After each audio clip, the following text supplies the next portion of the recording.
Sorry. Okay, so let me start by. So my name is Darryl Eisden. I'm originally from Curaçao. It's a Caribbean island. I was born in the Netherlands. I grew up in Curaçao until I was 13, and then I moved to the Netherlands. So the thing is, since Mero invited, and thanks for allowing me to be here. Thank you and congratulations, first of all, on this amazing exhibition. I think it's really amazing how your professionalism from the beginning already. No, I like the work itself and how you did your invites, the talks, the whole package. I really like that. So the story here is that when Mero asked me for the talk, I was thinking, okay, what kind of talk am I going to do? Because first it sounded very simple, a talk. And in my case, I do interviews. So I kind of like underestimated it in my head. Then I said, okay, but if I do a talk, what's the story? What's the goal of my talk? So then I was thinking, okay, maybe I should do a story. A small story about how I kind of stumbled into art and how I stumbled into art media. So both of them was a pure coincidence, was not even in my path, in my road. So I was a musician since I was 15. I was always into music, writing, producing, the whole shebang. And then I moved to Barcelona. And of course, Barcelona comes with all the distractions, enjoy the whole thing. My son here, Noah, I lived the life as every expat here, family life. Let's fast forward. Then the part of art came, which was, I was actually pretty, I wouldn't say bored, but I was kind of like done with music. I couldn't find that butterfly feeling. And that was very important because I think especially as an artist, sometimes of course it depends on what's your goal in life, but that butterfly feeling I used to have when I used to like grab a guitar and I came up with certain chords and I was like, oh, that would be a nice song. That feeling was gone. And by coincidence, I went to Italy and my wife is Italian, went to Italy and I said to Noah, my son who's a bit distracted in the back, I said to him, let's get some plastiline before we go into the plane because I don't want you to be on my phone all the time. So that little plastiline that we got at the bazaar, we started playing with plastiline in the plane, which was a 2-hour plane flight. And then I started making a nose, I started making a hand, and this time I want you guys to pass it on. Here.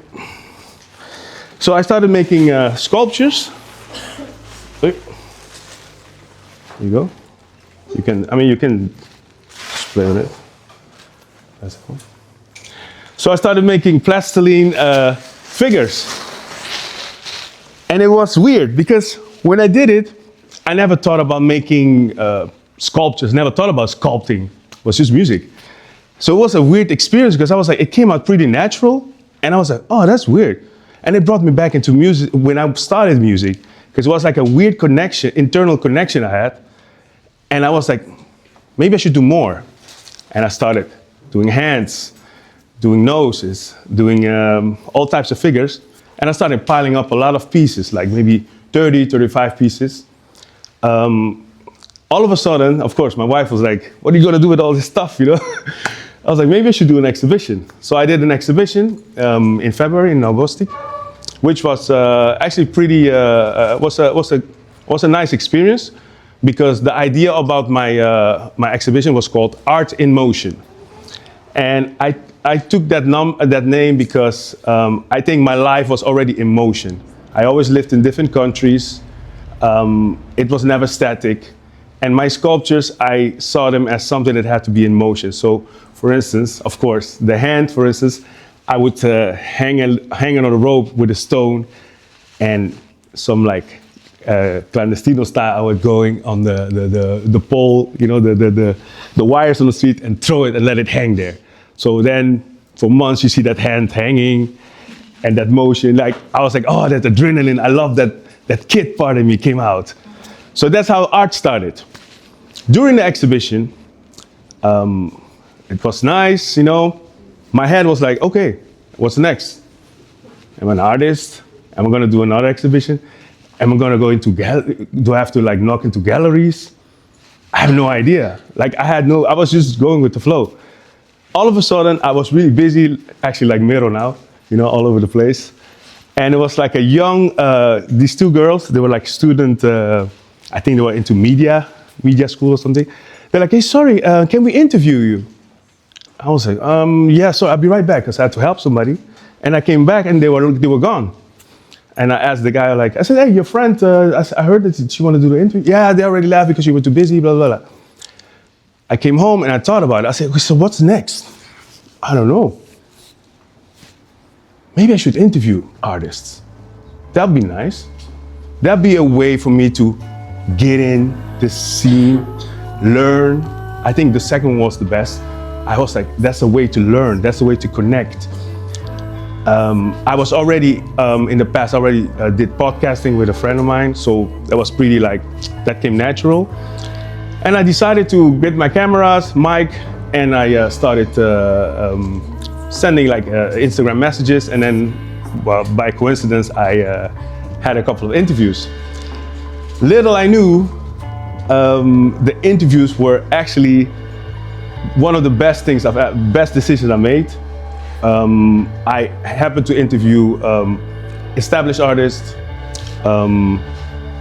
all types of artists that are, let's say, Cristina Garcia Rodero, which is a #1 top Spanish photographer.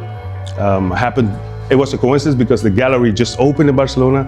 So it was an amazing experience because she really explained about how it is to being at the top. And at the same time, you just need to be consistent, do your own thing, your own path. Cassie, I also interviewed Cassie, for instance, who's here. Cassie also was a beautiful interview we had. What I also learned about by doing the interviews is that we do see a lot of art. Barcelona I'm super lucky to live here, honestly, to have this channel and being around so many creative people, For me, it's easy. It's like there are so many artists, You get so inspired. I get very inspired by people's stories and their journey. Of course, on Making Art Studio, I saw them also on Instagram. Went to reach out, Shine. This guy is basically. We kind of share the same story. Like we had nothing to do with art, and all of a sudden everything just went out, and it was a really nice way to share, to work together and collaborate. Also Mero, for instance, and as they mentioned before about Art Basel, we went as a crew to Art Basel. It was a really nice experience to see art from different perspective of people. I thought it was this way, but then Mero was like, no man, that's ugly. Oh really? Oh, I thought it wasn't.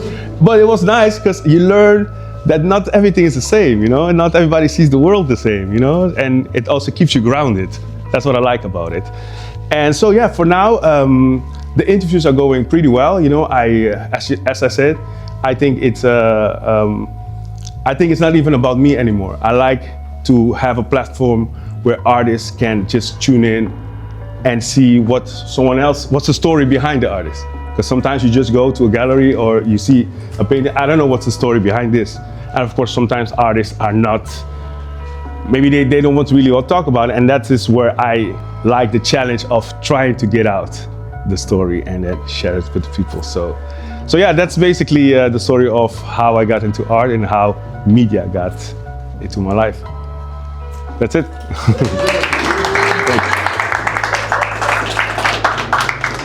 So yeah, and if you go on, it's called Cervello Artistico. I forgot to say. It's called Artistic Brain in Italian.